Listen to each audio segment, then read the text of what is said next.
This happened long ago when I was renting a small house in the town that I got my first real big girl job at.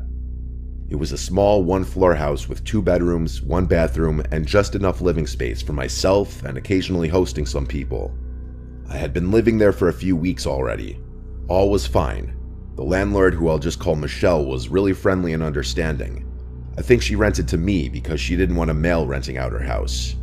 I'll skip unnecessary details and get right to the point. Something very weird started happening a few weeks into living there.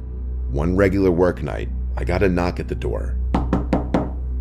I went to the other side and said, "Who is it?" and no one responded. I didn't open it. No one should be knocking on my door late at night. It was early the next morning. I had finished getting ready for work and was about to leave. I opened my front door and saw a big post-it note taped to the storm door. It said, "Hello, beautiful." I right away remembered the knocks on the door from last night. It was no doubt the same person, but the big question was, who could it be? I crumpled it out of disgust and threw it in the trash, hoping and assuming it would be a one-and-done thing. It was that night that I got another knock at the door. This time a little earlier, while I was cooking dinner.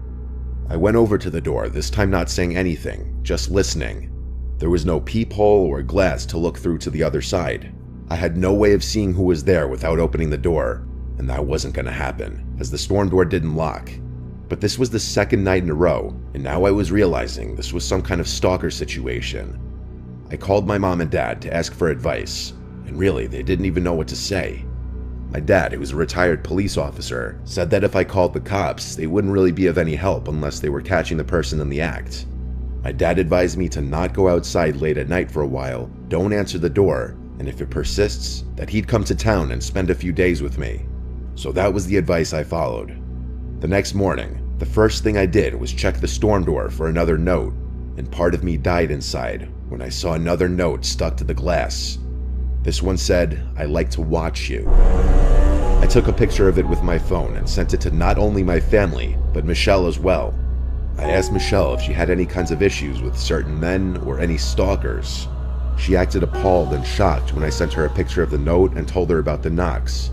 She assured me that she didn't have any stalkers and that she was in a long-term relationship. Still, I wasn't entirely convinced. I left a note on the door after work that day, saying if you're looking for Michelle, she does not live here. She only rents this house out. If you continue to come here, I will be reporting this to the police. Doing this gave me a level of comfort, actually. I thought this would end things. That night, every waking minute was spent with anxiety, worrying about hearing knocks at the door again. To my relief, there were none tonight. I went to sleep in relative peace, thinking my note worked. The next morning, I opened the door and removed my note from the glass, but then realized it wasn't my note. It was a new note, and it said, "I'm not looking for Michelle, I'm looking for you." And then it said my name, followed with, "I like watching you," like it said in the previous note. I sent it to my dad right away. I felt seriously ill. My dad packed a bag and drove up first thing. He was at my house by the time I got home from work.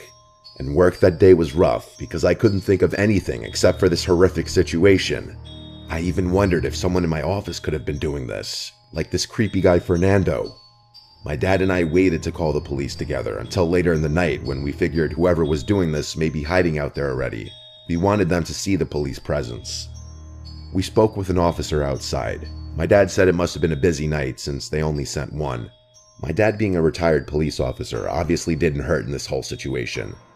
After the officer left with his report, my dad stayed out on the front stoop for hours, even after I went to sleep. Obviously, the person didn't return that night, and I moved out once I was able to pack all my things. Michelle was completely understanding.